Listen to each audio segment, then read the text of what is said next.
ver e ouvir. A visão e a audição devem ser educadas, tanto quanto as palavras e as maneiras. Em visita ao lar de alguém, aprendamos a agradecer o carinho do acolhimento, sem nos determos em possíveis desarranjos do ambiente. Se ouvimos alguma frase imperfeitamente burilada na voz de pessoa amiga, apreciemos a intenção e o sentimento, na elevação em que se articula, sem anotar-lhe o desalinho gramatical. Veja com bondade e ouça com lógica. Saibamos ver os quadros que nos cercam, sejam eles quais forem, sem sombra de malícia, a tisnar-nos o pensamento. Registrando anedotas inconvenientes em torno de acontecimentos e pessoas, tenhamos suficiente coragem de acomodá-las no arquivo do silêncio. Toda impressão negativa ou maldosa que se transmite aos amigos, em forma de confidência, é o mesmo que propinar-lhes veneno através dos ouvidos. Em qualquer circunstância, é preciso não esquecer que podemos ver e ouvir para compreender e auxiliar. Do livro Sinal Verde, pelo espírito André Luiz, Francisco Cândido Xavier. Neste momento, levemos os nossos pensamentos, o nosso coração a Deus e a Jesus, tranquilizando nossas mentes, para que possamos assimilar a mensagem que nos é trazida na noite de hoje através da exposição doutrinária. Que assim seja. Conosco hoje o Adalberto.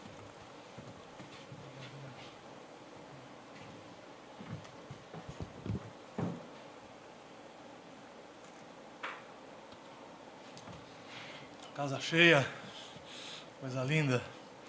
Boa noite a todos, sejam todos muito bem-vindos à nossa casa, Paulo de Tarso, também Caminho, Verdade e Vida de Jaguaruna, aos que nos assistem pelo canal do YouTube, Facebook, e todos os outros canais. Que a paz de Jesus permeie o nosso coração, trazendo muita tranquilidade para nós no dia de hoje. Que os bons espíritos nos intuam e nos auxiliem na tarefa que hoje preparamos. Para quem já estava nos estudos de hoje, não vai achar a palestra um tema tão difícil. Apesar de ser um tema ainda delicado, um tema ainda tabu para muitos de nós, principalmente aqueles que ainda não se converteram ao Espiritismo, que não conheceram o Espiritismo, que não conhecem as verdades, por assim dizer, da doutrina espírita. Mas, de qualquer forma, é algo que é importante trazer. A nossa intenção aqui não é, obviamente, a de constranger ninguém pelo tema e pelos assuntos, como a gente vai comentar, mas principalmente de tentar trazer um pouco de elucidação, clarear um pouco, trazer conhecimento, né, e buscar clarear um pouco as informações a despeito desse tema. A nossa rotina espiritual é nascer, viver, morrer, renascer ainda e progredir sempre. Tal é a lei. Inclusive, essa frase, esse contexto, está descrito no túmulo de Kardec, em Paris, e traduz bem o que é a nossa rotina espiritual. De uma certa forma, ela define bem o que é a vida espiritual. Então, hoje nós falaremos um pouco sobre a morte, mas também sobre a vida. E, principalmente, ou em paralelo a isso, o intervalo, o que nós fazemos no intervalo entre os dois estados do espírito, né? Porque a morte e a vida, nós veremos, e até pela definição, como nós comentamos, nós veremos que é um estado do espírito, ok? O título da viagem que a gente se propôs a comentar hoje é a viagem, aliás, o título da palestra é a viagem de volta. E antes que a gente entre propriamente na palestra, faremos alguns questionamentos para ajudar na reflexão de vocês e até para que a gente entre propriamente no tema previsto. Então, assim, a que viagem nós estamos nos referindo? Se é a viagem de volta, a que viagem nós estamos nos referindo fazer? Voltar para onde? Se a viagem de volta é uma viagem para algum lugar. Então, nós saímos de lá e estaremos retornando para lá, nessa viagem de volta. O que é que nós viemos fazer no planeta Terra? Né? Nós estamos hoje no planeta Terra, o que é que nós viemos fazer aqui? E uma pergunta que não quer calar, aquela pergunta de $1 milhão, né, para muitas pessoas: o que somos? O que é que nós somos? De onde viemos? E para onde vamos? Né? Essa é uma questão, nos momentos atuais, ainda de grande turbulência, mas é uma questão que sempre, ou são questões que sempre houve e sempre perturba, de certa forma, o ser humano ainda, que é muitas pessoas... E para a gente, né, por assim dizer, sem nenhuma prepotência ou arrogância, mas para nós que já estamos estudando, temos alguma compreensão, ainda que parca ainda, mas alguma compreensão sobre a doutrina dos Espíritos, fica um pouco mais fácil a compreensão. Provavelmente e possivelmente muitas das pessoas que estão aqui hoje nessa sala cheia, ou inclusive nos ouvindo de outra forma, não tenham essa mesma compreensão. Então é importante que a gente diga, porque nós somos espíritos em corpos humanos, vivendo uma experiência, um estágio no planeta Terra. E a Terra, ela é um mundo, ou está no mundo, ou dentre os mundos, de provas e expiações, onde há ainda a prevalência do mal. Muitas pessoas questionam: poxa vida, quem é Deus? Onde está esse Deus? Como é que ele permite tanta maldade? Nós sabemos que existe uma hierarquia dos mundos. Nós estamos, né, passamos do mundo primitivo, estamos em provas e expiações e migrando, de acordo com as informações que nós temos dos espíritos, migrando para um mundo de regeneração. Mas no mundo em que nós vivemos de provas e expiações, o mal ainda prevalece.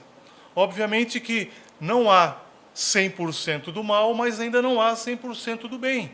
Muitas pessoas, como nós estamos aqui, muito provavelmente nós já não praticamos mais o mal que nós praticamos em vidas anteriores, ou mesmo nessa vida em momentos anteriores.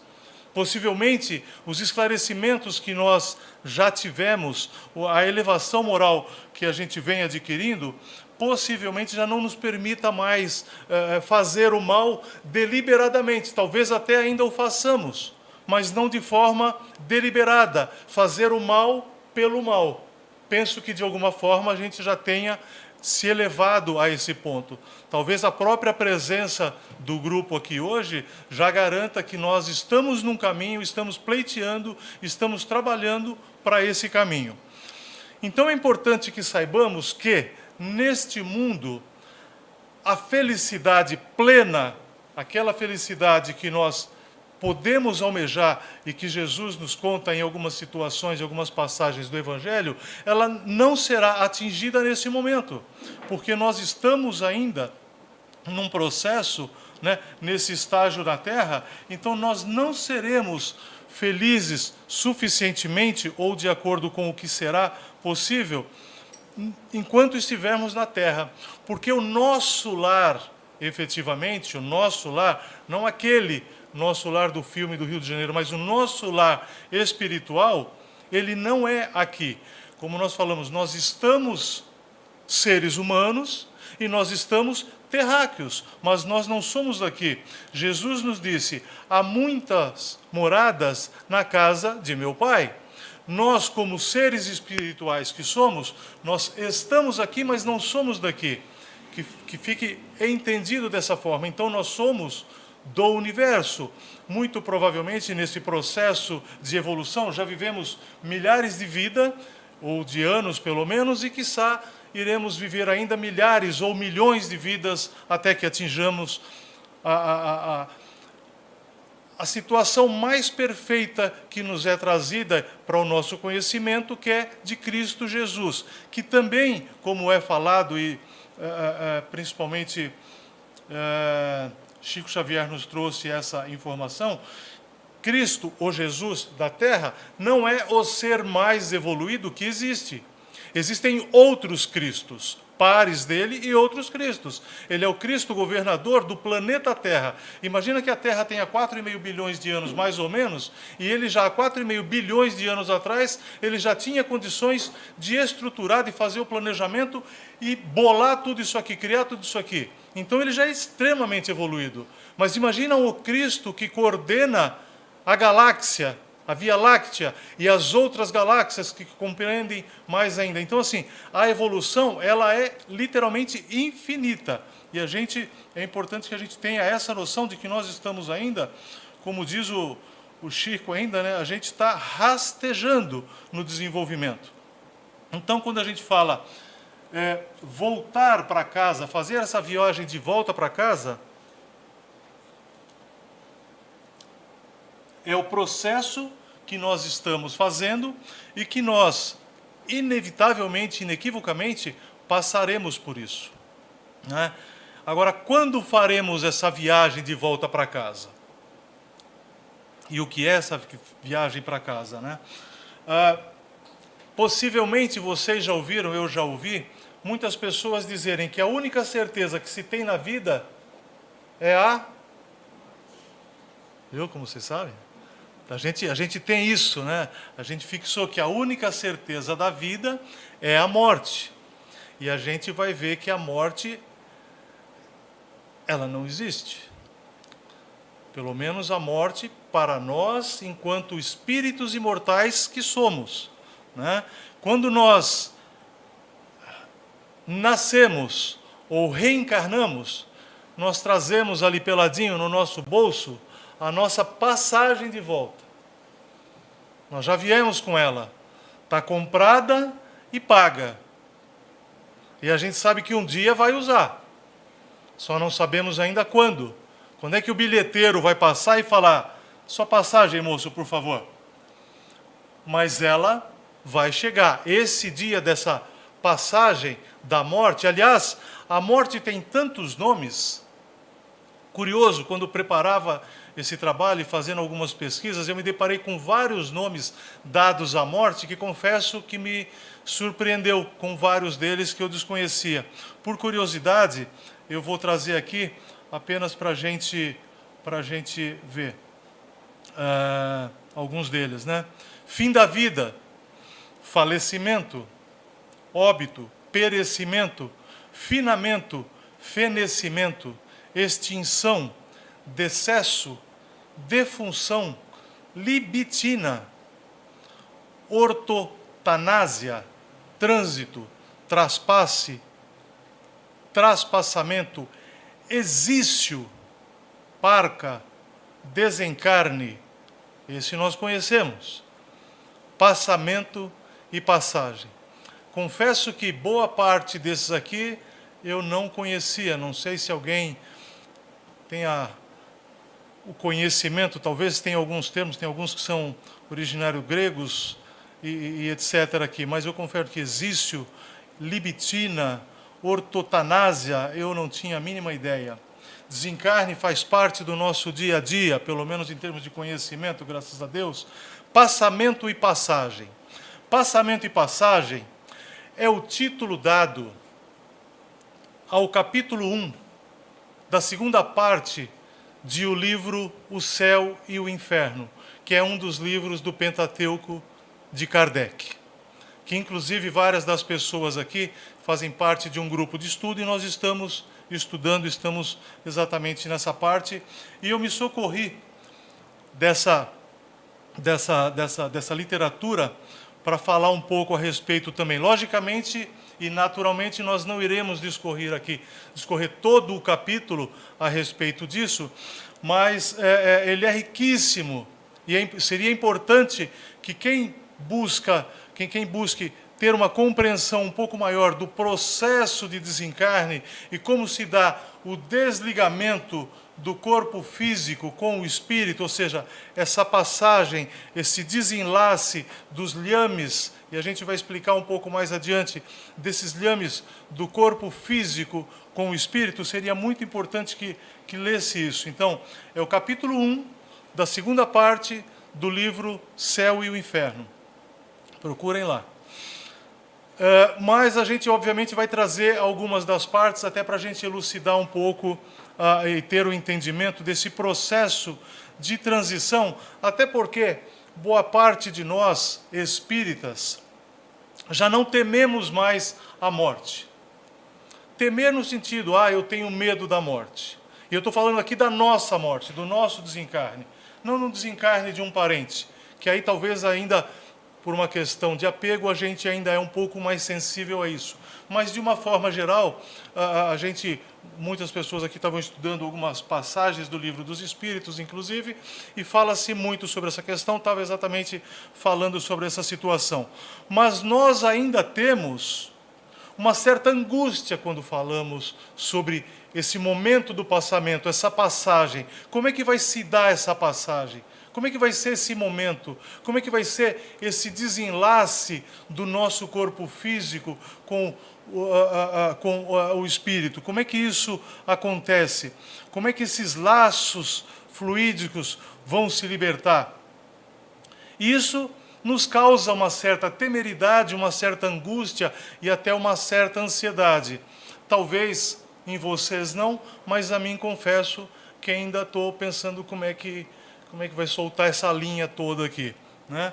E a gente vai ver, e até no estudo nos estudos, e talvez por isso a gente fica um pouco mais temeroso ainda, porque a gente aprende que esse desenlace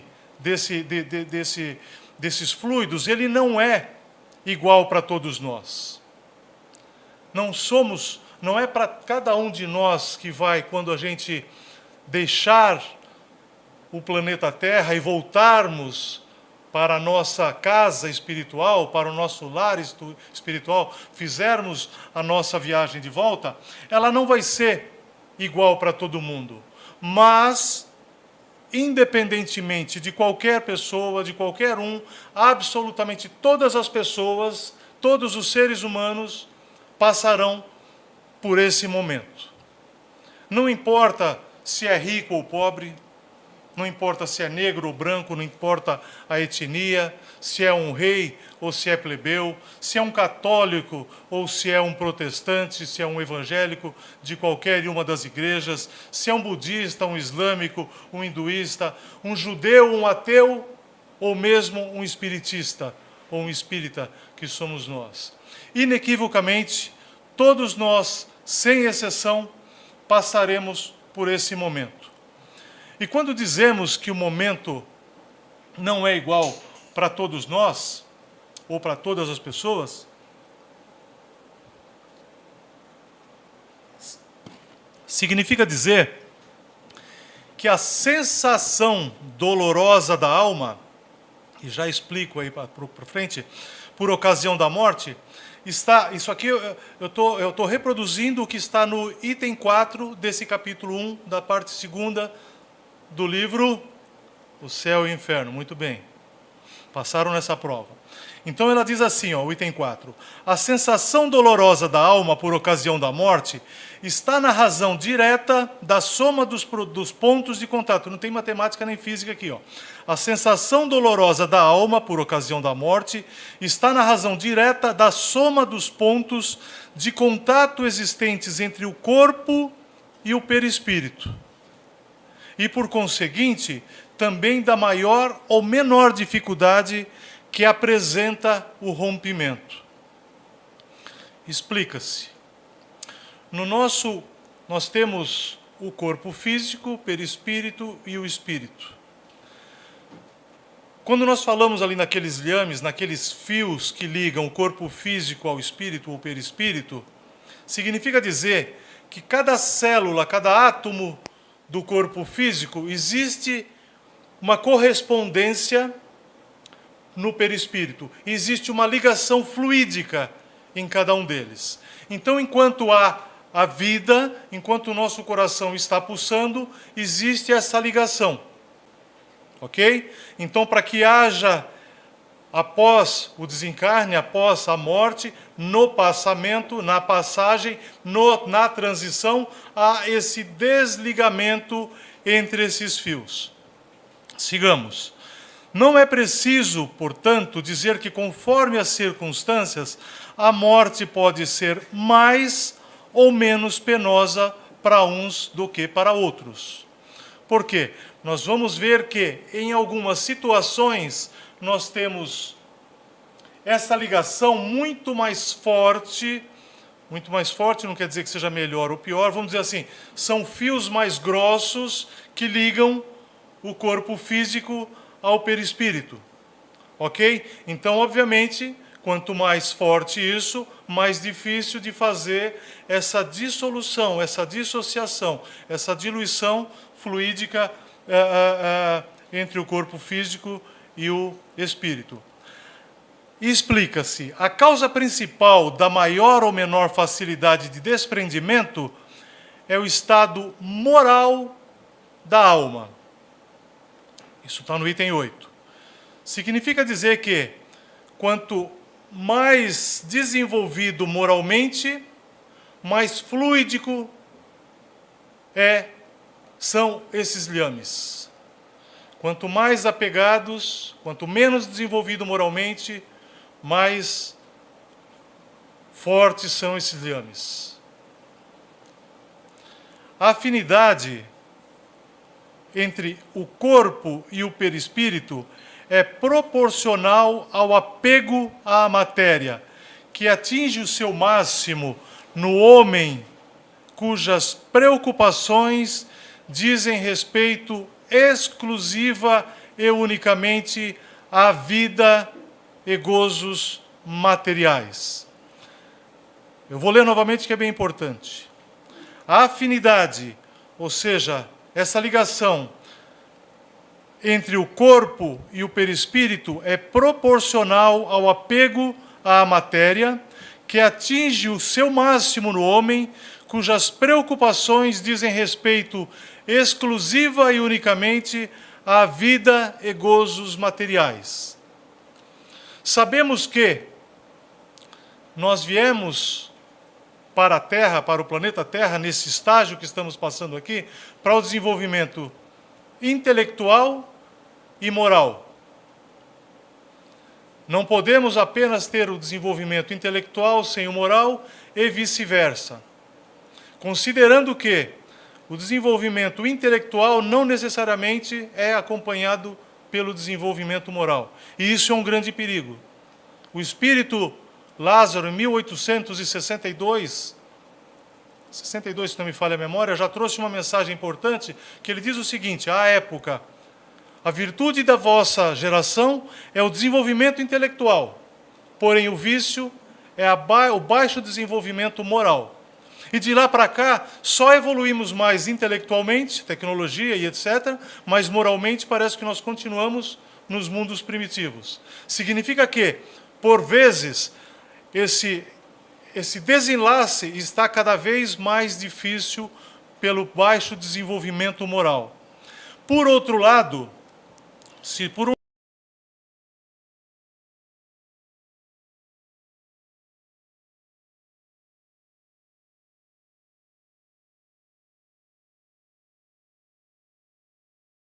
quanto mais puras as almas, o apego é praticamente nulo.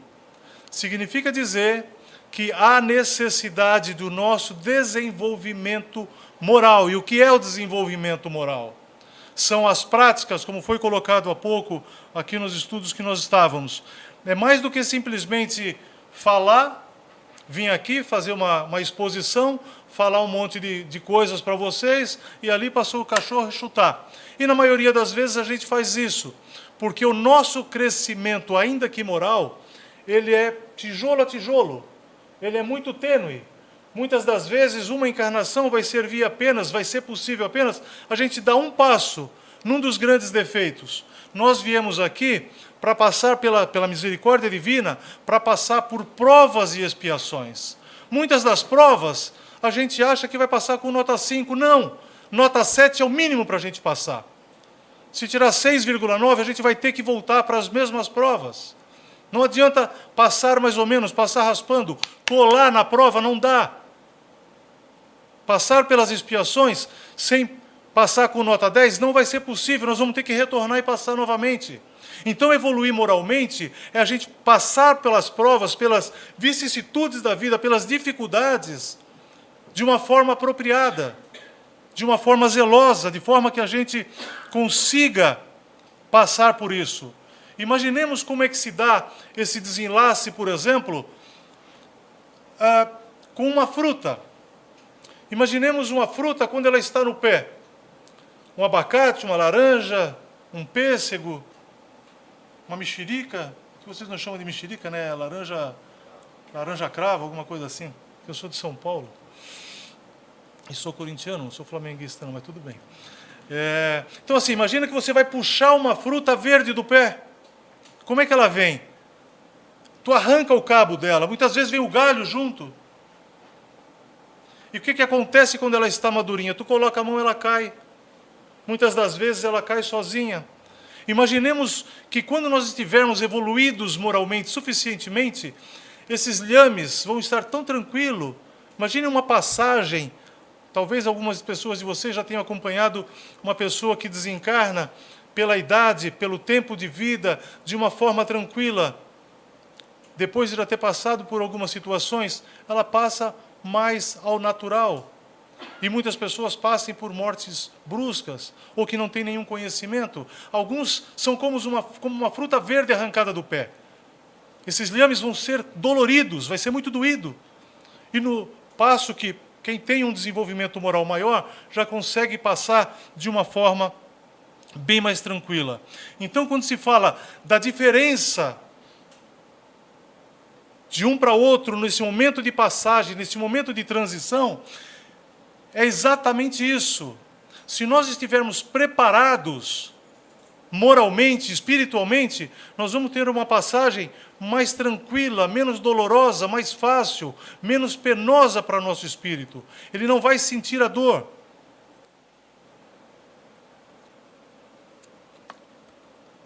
E é importante até que se diga que os espíritos que são extremamente apegados ao corpo, à materialidade, mas principalmente ao corpo, além dessa dificuldade de desenlace fluídico, os espíritos podem continuar apegados ao corpo físico por dias, semanas, meses, anos.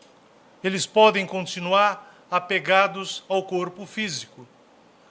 Muitas das vezes, e a literatura espírita é farta disso, farta no sentido de fartura, de muitas, elas dão notícia que muitos espíritos ficam apegados nos cemitérios, junto ao corpo, no estado de putrefação, o corpo sendo carcomido, mal cheiroso, e os espíritos estão próximos, porque não conseguiram ainda se desligar do corpo.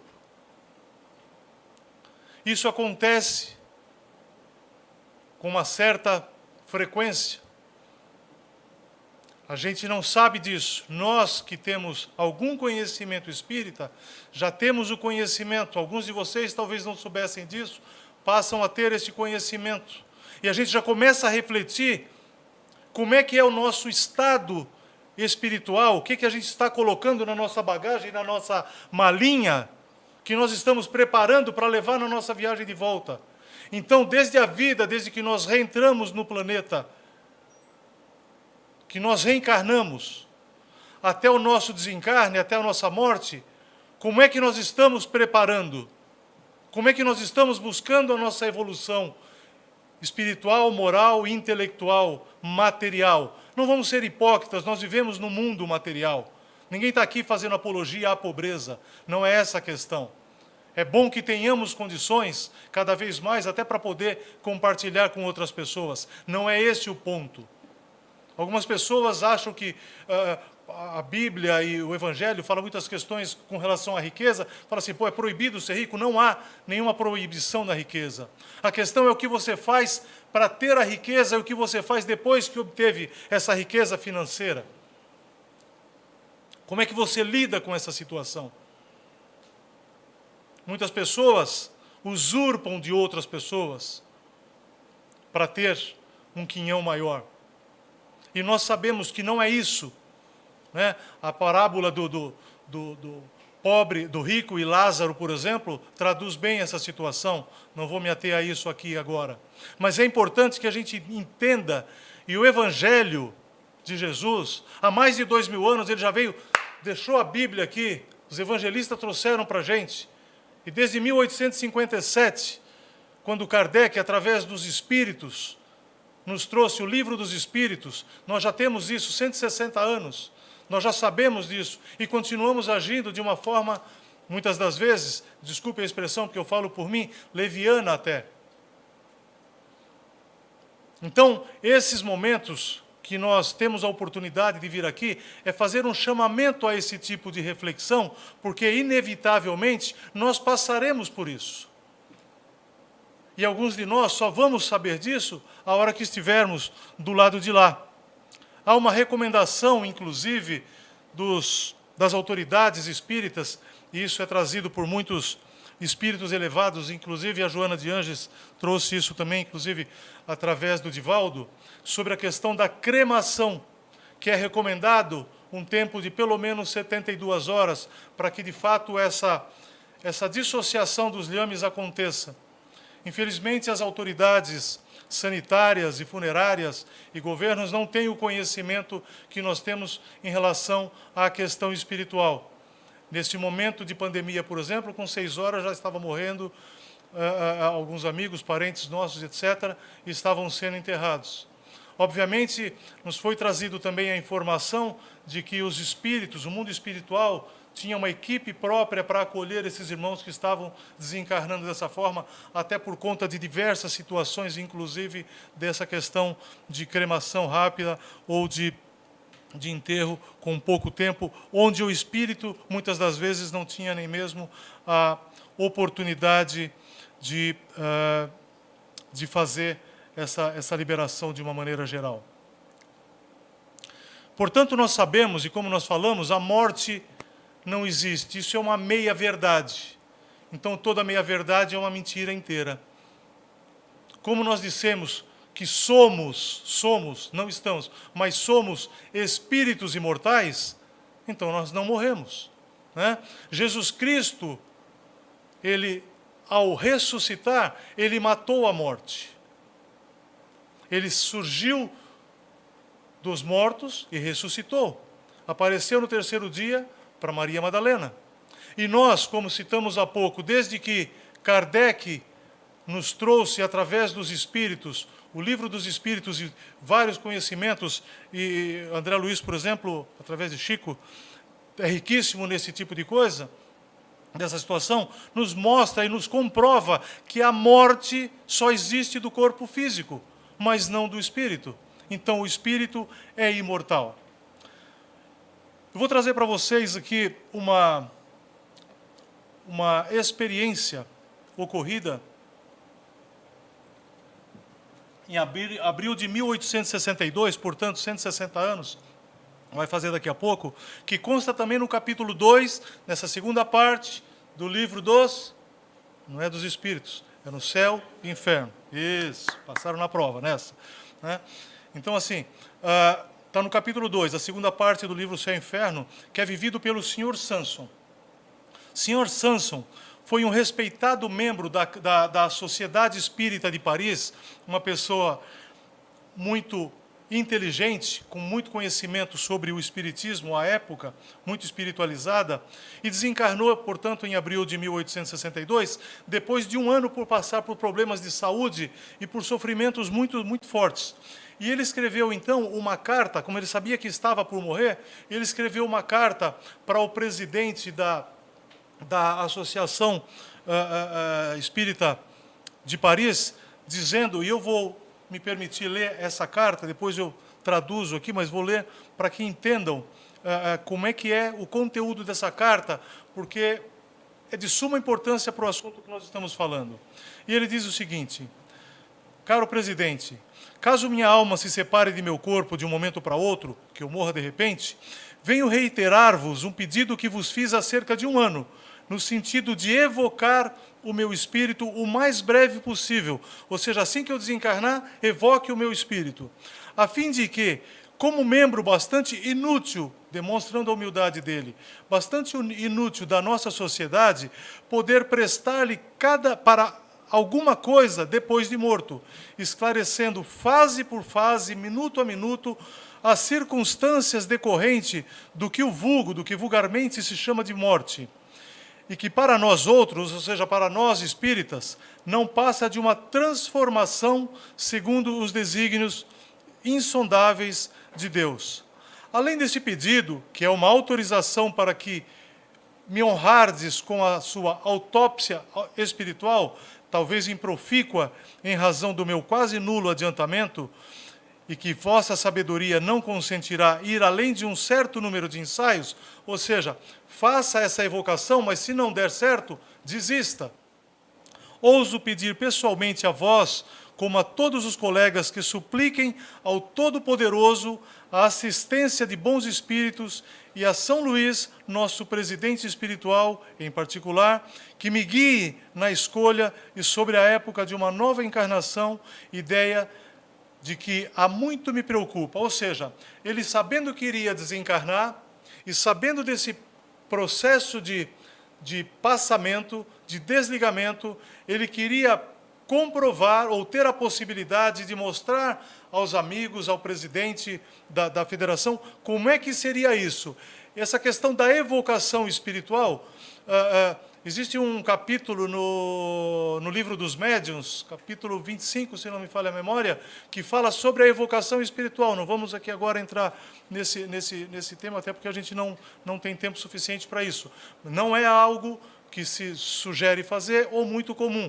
O Chico falava muito que o telefone sempre toca de lá para cá e não daqui para lá. As pessoas que iam procurá-lo, as milhares e milhões de pessoas que iam procurá-lo no Centro Espírita para a psicografia, muitos iam várias vezes e não recebiam, porque não é ele quem fala, agora vem o fulano, vem o Moacir não, está aí, vem fulano, vem Beltrano.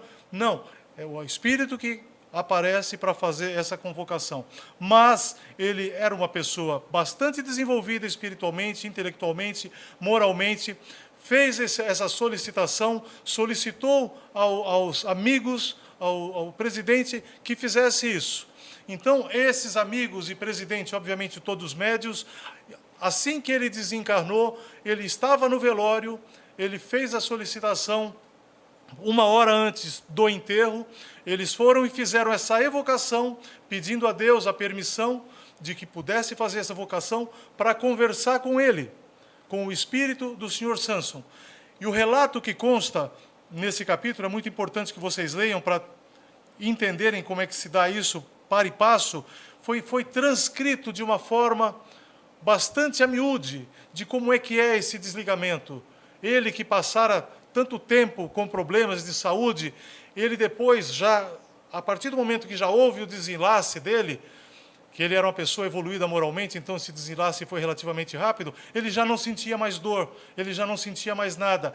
E os relatos dele, dentro das questões que foram feitos, é fantástico.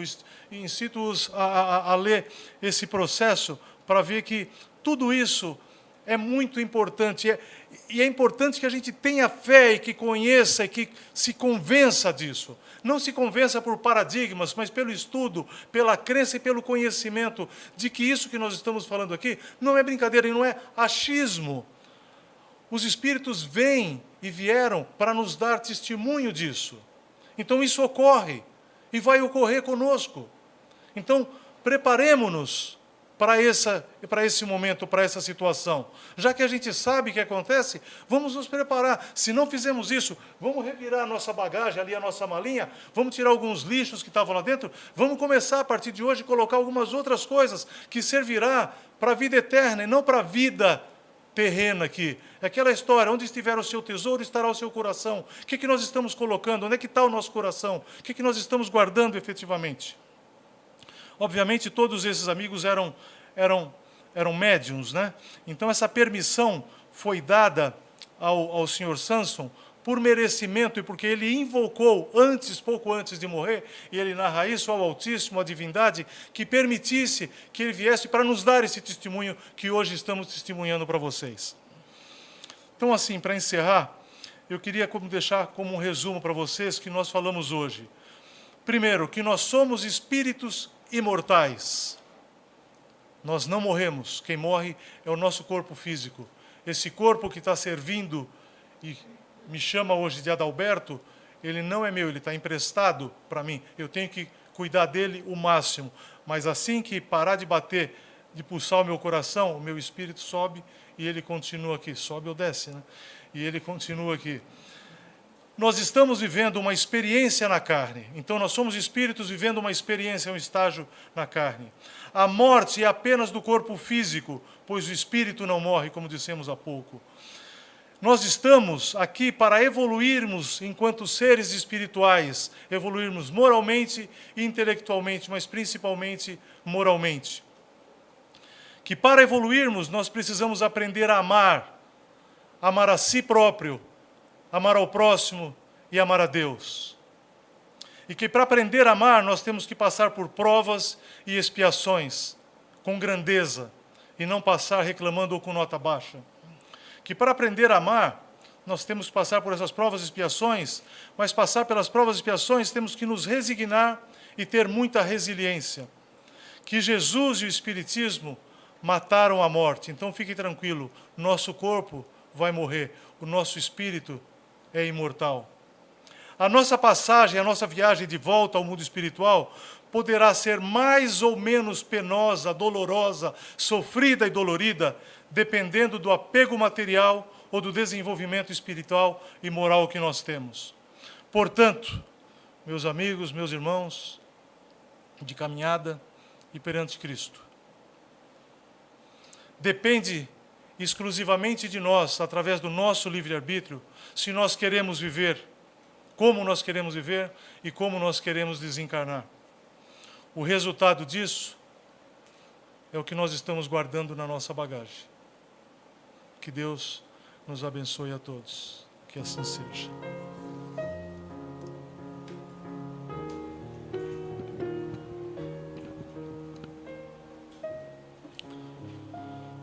Nós vamos passar esse momento agora para o trabalho de irradiação.